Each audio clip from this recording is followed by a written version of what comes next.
പിള്ളേരുടെ വഴക്കൊക്കെ മാറ്റാൻ വേണ്ടി ഇപ്പം ഞങ്ങൾ കാണിക്കുന്ന ചെറിയ കോപ്രായങ്ങളാണ് കേട്ടോ ഇതൊക്കെ. ഡിസംബർ മാസം ആകുമ്പോൾ എല്ലാവരുടെ വീട്ടിലും ഇതൊരു പ്ലം കേക്ക് ഉണ്ടാവും. സെറമോൾ ഉറക്കത്തിന് എണീറ്റിട്ട് കുറച്ച് മൂഷായിട്ട് ചെയ്തുകൊണ്ട് അവളെ പറ്റിക്കാൻ വേണ്ടിയിട്ട് അവളുടെ ഹാപ്പി ബർത്ത്ഡേ എന്ന് പറഞ്ഞതാണ് കേട്ടോ.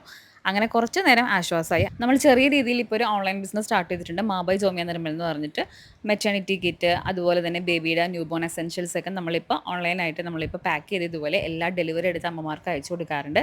സോ നിങ്ങളും ഇതുപോലെ ഡെലിവറി ഒക്കെ എടുത്തിരിക്കുന്നവരാണെങ്കിൽ എന്തായാലും നമ്മൾ കോൺടാക്ട് ചെയ്യുക. അപ്പോൾ അതിൻ്റെ പാക്കേജസിൻ്റെ തിരക്കിലായിരിക്കും നമ്മൾ മോസ്റ്റ്ലി ഉച്ച സമയത്തൊക്കെ. അതിനുശേഷം ഒരു സമയമാകുമ്പോൾ നമ്മൾ ഫുഡൊക്കെ കഴിക്കാനുള്ള തിരക്കും ബേബിയുടെ കരച്ചിലും പിന്നെ സൈൻസ് ഇപ്പോൾ അംഗൻവാടിയിലൊക്കെ പോണ കാരണം കുറച്ച് ആശ്വാസം ഉണ്ടാവും നമുക്ക്. സാറ്റർഡേ സൺഡേ പക്ഷേ നമുക്ക് കണക്കാട്ട് ഇച്ചാൻ പിന്നെ എത്ര ഫുഡ് വീട്ടിലുണ്ടെങ്കിലും ഒരു എഗ് ഓംലെറ്റ് നിർബന്ധമാണ്. അങ്ങനെ ഇച്ചാനുള്ള ഓംലെറ്റും റെഡിയാക്കി ഇച്ചാൻ ഫുഡും കഴിച്ച് കഴിഞ്ഞിട്ട് വേണം നമുക്ക് ഈ പാക്കേജസ് എല്ലാം പോസ്റ്റ് ഓഫീസിൽ കൊണ്ട് കൊടുക്കാൻ വേണ്ടിയിട്ട്.